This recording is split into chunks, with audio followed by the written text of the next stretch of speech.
Swayam Prabha. Digital India. Educated India.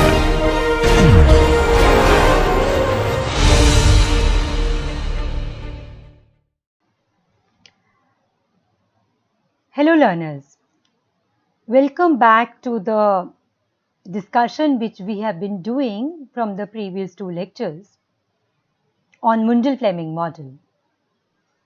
In the previous lecture, we had stopped at the impact of fiscal and the monetary policy in a small open economy on its rate of exchange and the aggregate level of output, which is given by this Mundell Fleming model. We had talked about floating exchange rates.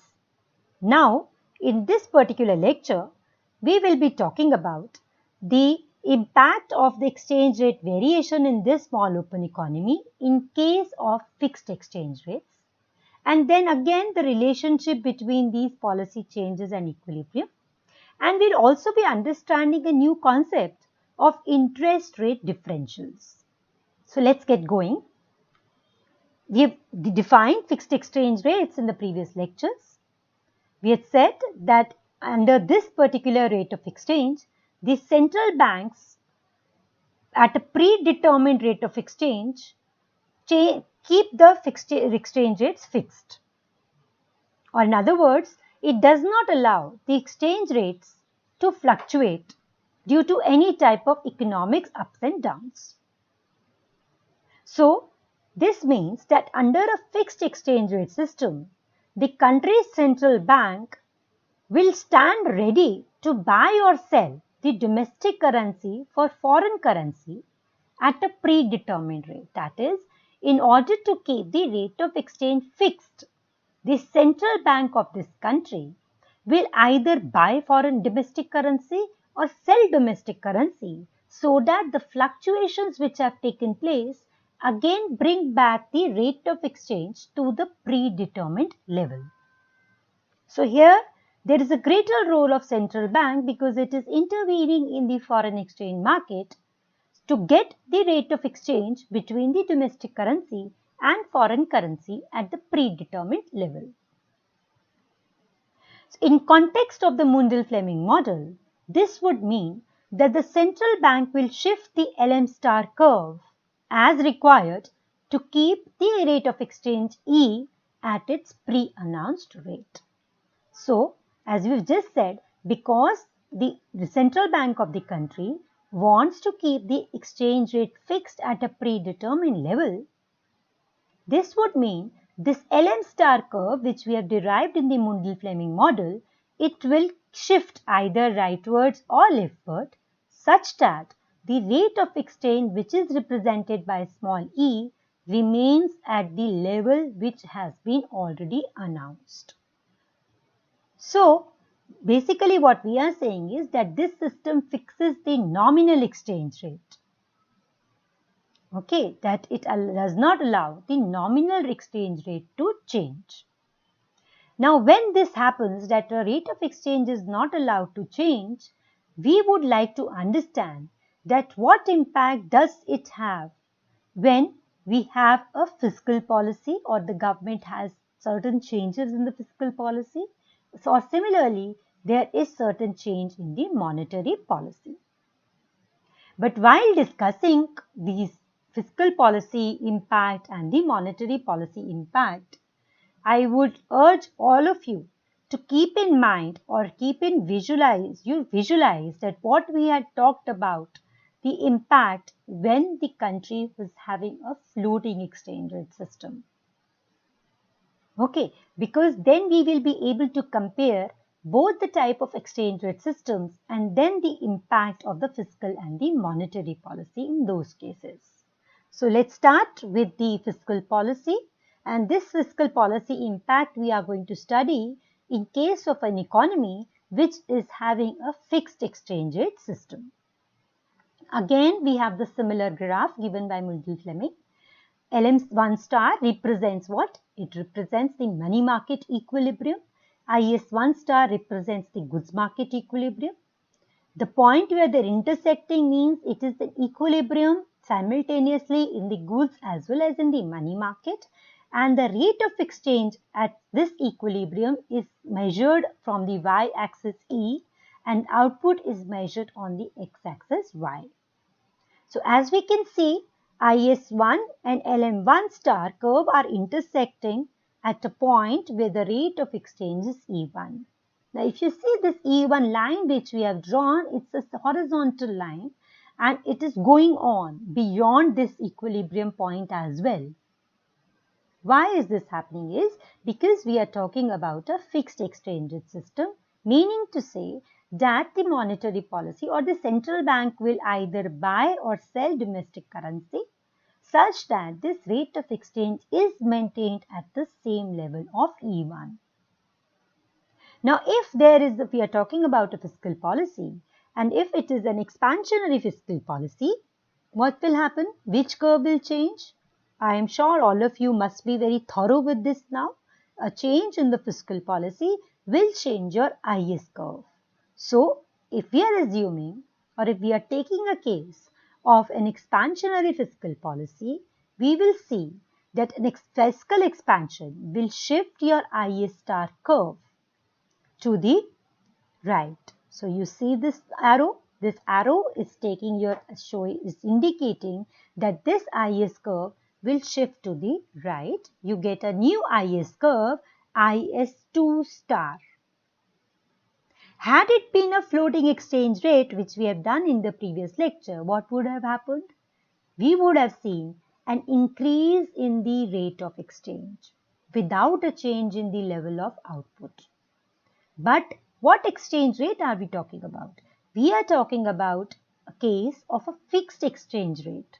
So with the fiscal expansion, when IS curve shifted from IS1 star to IS2 star, instead of having a higher level of nominal exchange rate, which we saw in case of a floating exchange rate, in order to keep the rate of exchange fixed at E1, the central bank will intervene.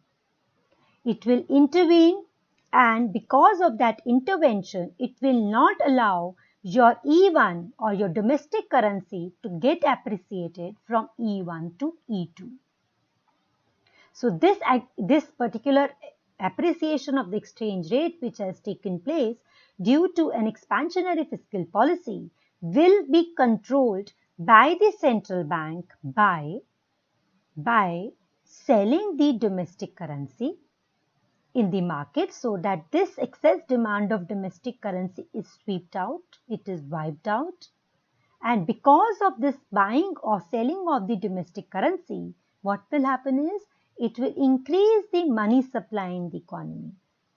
An increase in money supply would mean that your LM1 star curve will shift to the right to LM2 star. And this shift will keep on taking place till you go back to the original exchange rate of E1, which is at a point where IS2 star becomes equal to LM2 star.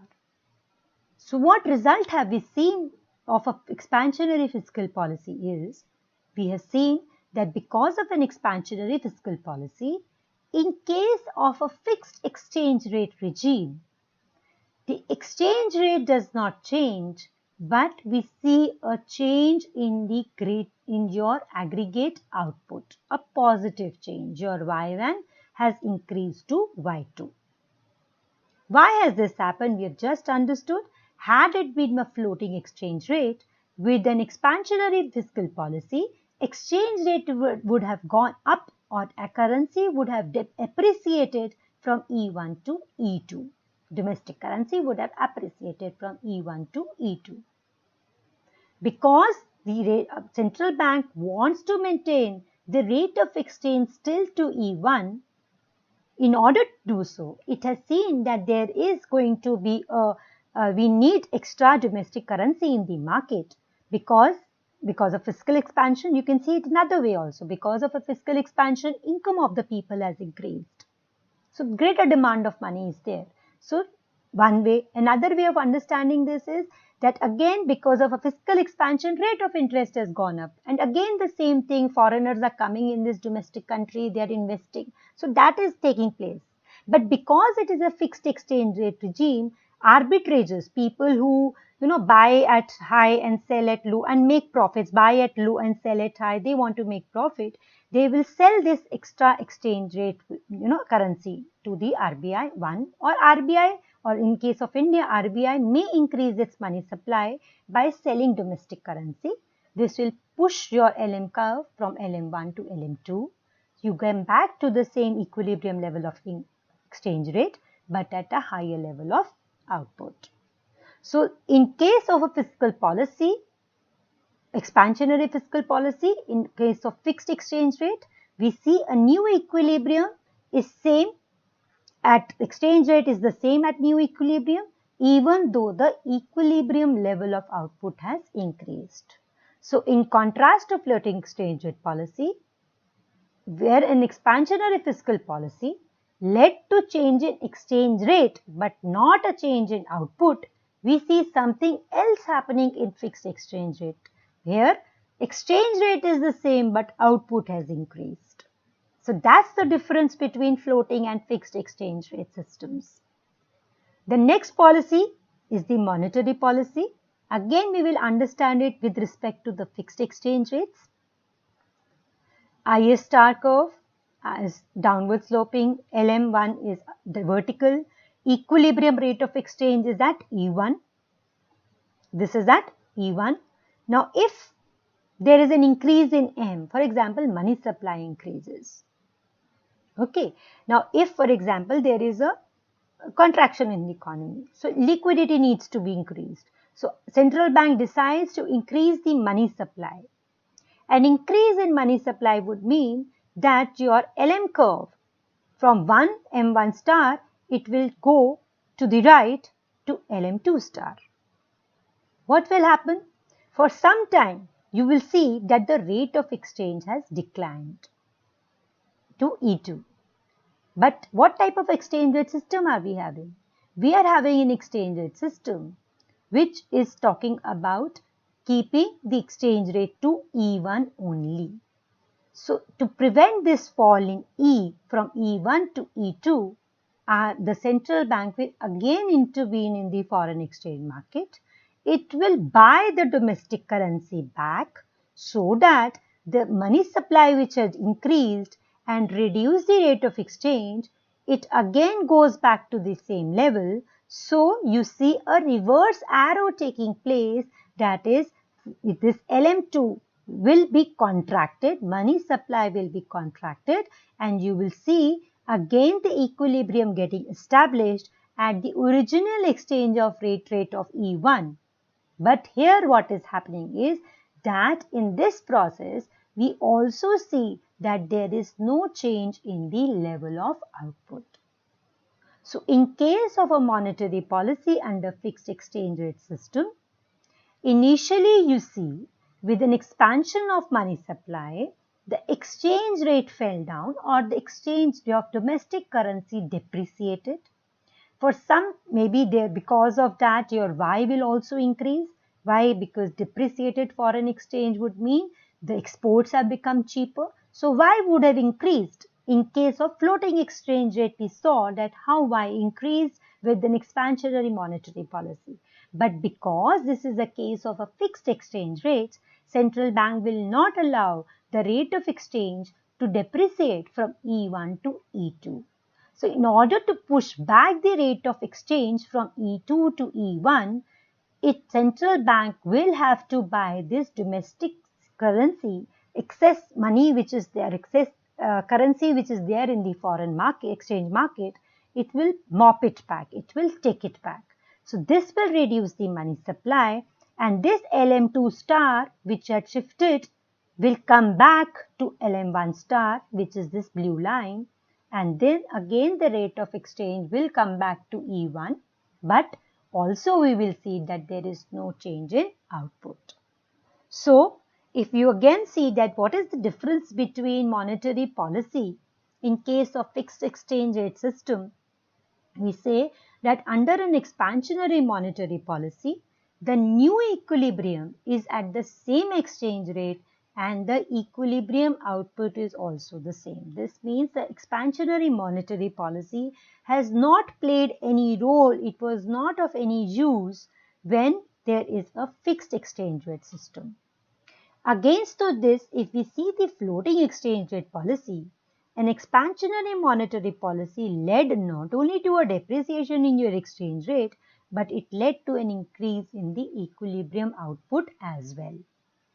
So that's the difference. That's how Mundell Fleming have explained that how having a different exchange rate regime has a different policy menu for you. A fiscal policy is effective in case of one situation. It is not effective in another kind of fixed exchange rate system. Monetary policy is not of effectiveness in fixed exchange rate system, even though it was effective in floating exchange rate system. So there is certain these are all together entwined in each other. You cannot in isolation have a monetary policy without understanding that what type of exchange rate system has been adopted by this economy. So let us summarize. This table will summarize it very well for you, that how the policy reaction impact has been in different types of exchange rate system. It's a small summary which we have made. So two types of exchange rate systems we have understood. One was a floating rate of exchange, other was a fixed exchange rate.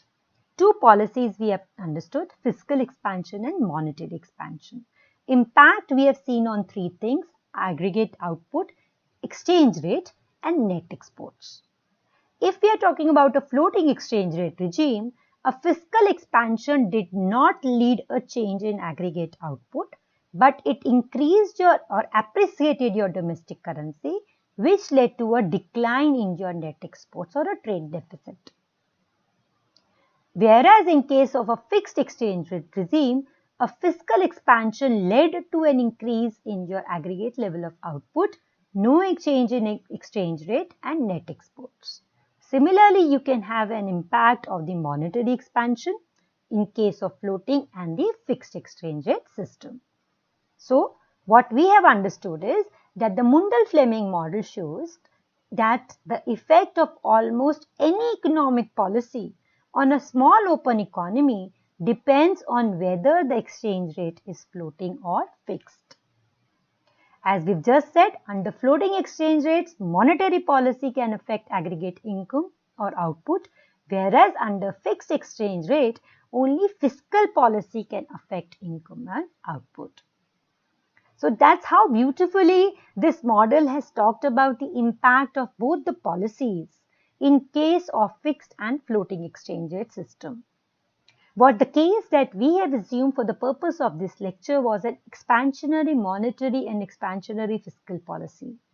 As an exercise, learners, what you can do is you can see that what will happen if we have a contractionary fiscal policy and a contractionary monetary policy in case of both types of exchange rate systems, that is fixed and floating exchange rate system, and then see the impact on all the three variables which we have said, that is the aggregate level of output, the exchange rates and the net exports. That would be a very enriching exercise for you to see that how policies have an impact and how these policy impact is dependent on what type of exchange rate system the country is having. Now, having understood all this, let us see a new topic, and a very interesting topic. One, what is known as interest rate differentials. What do you mean by differentials? Differentials means the gap. What we have seen till now is, we have said that for a small open economy, it will always happen that the world market rate of interest this world market rate of interest will determine the domestic market rate of interest. That R will become equal to R star. Then what the reason is, or you might want to understand that why is it that these two rates differ?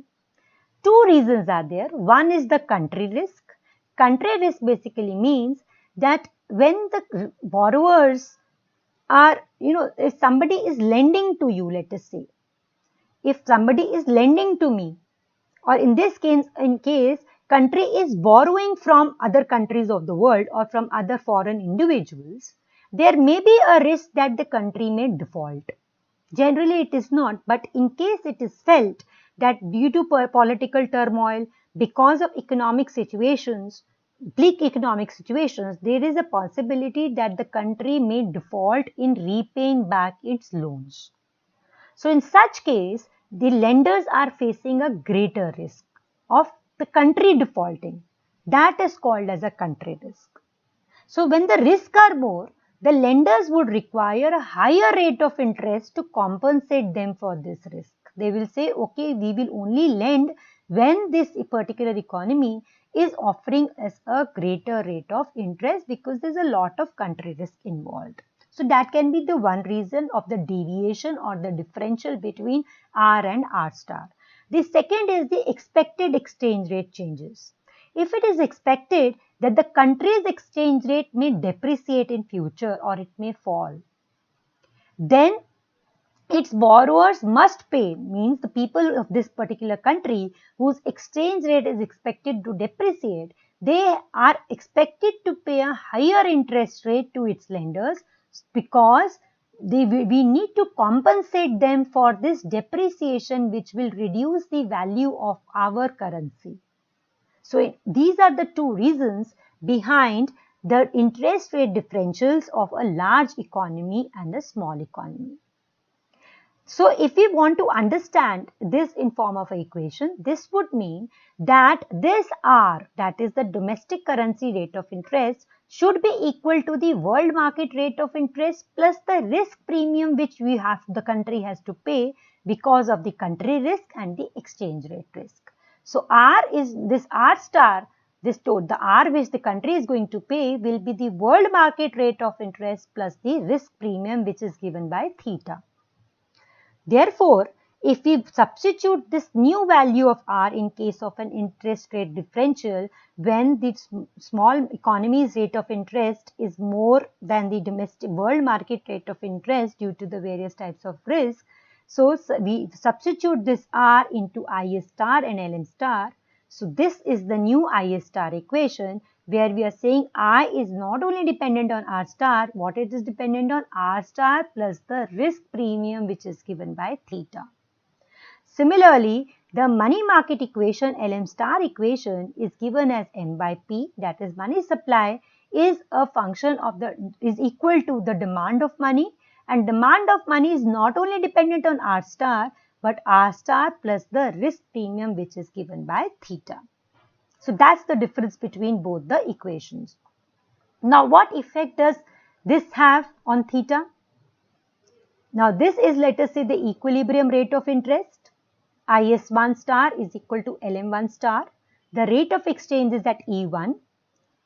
Because of this theta getting added to the rate of interest will rise. A rise in the rate of interest will lead to a fall in investment. Because of that, you will see the IS star curve shifting inside to the left. Also, we have seen that this theta has an impact on the money market. An increase in theta led to the rate of interest increasing. A higher rate of interest will lead to a fall in demand of money. So we see LM star curve shifting from LM1 to LM2. What happens because of this? Because of this, you see the new equilibrium is at a point where IS2 star is equal to LM2 star, and at that level, the new equilibrium level of output is at a higher level of Y2, and the exchange rate has depreciated from E1 to E2. So exchange rate depreciates and output increases. Now this is a very surprising impact, very counterintuitive. One side we are saying that the country is facing a greater risk, therefore the risk premium has to be paid to them in form of a higher rate of interest. And on the other hand, we are seeing that the income of this country is increasing. This has happened because the rate of exchange has depreciated, your net exports have increased.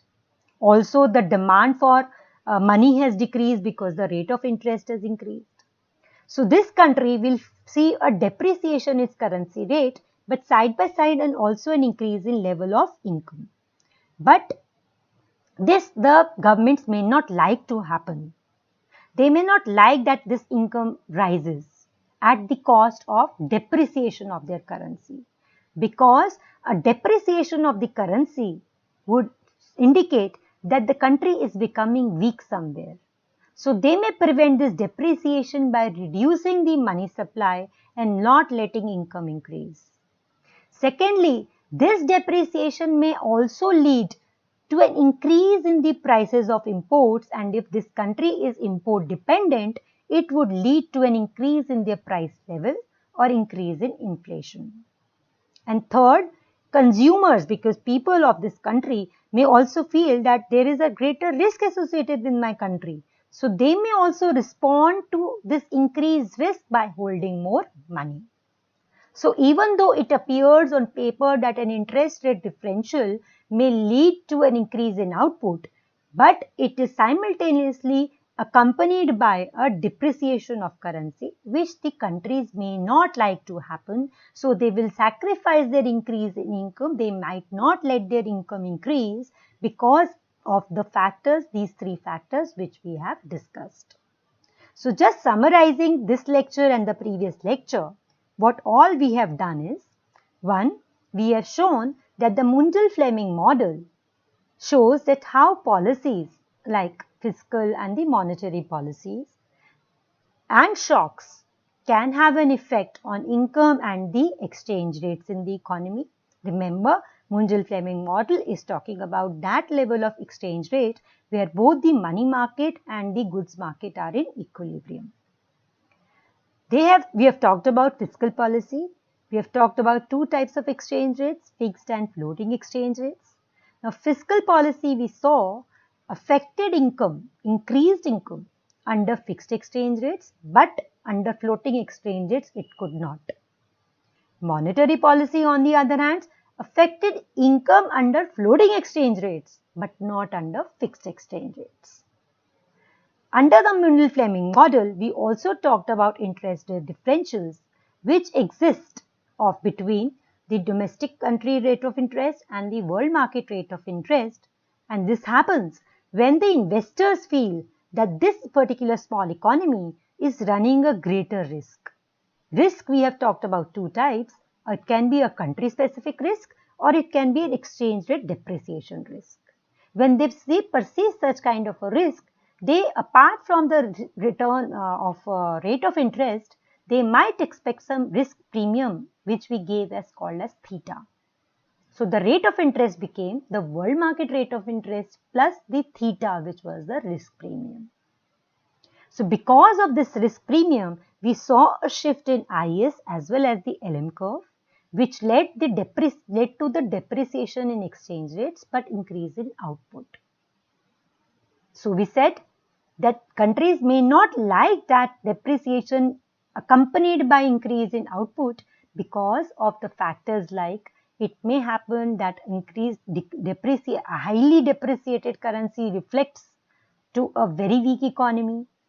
It may also happen that because of depreciated currency, imports become very expensive, which will put pressure on the price level and inflation. And the residents of that country may also hold greater money balances because they may feel that this country is, there's a lot of risk, therefore they are paying a risk premium.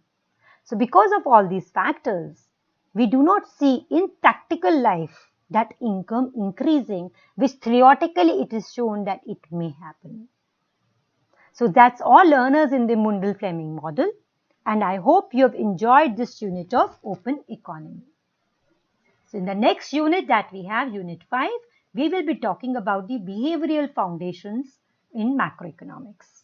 Till then, happy learning.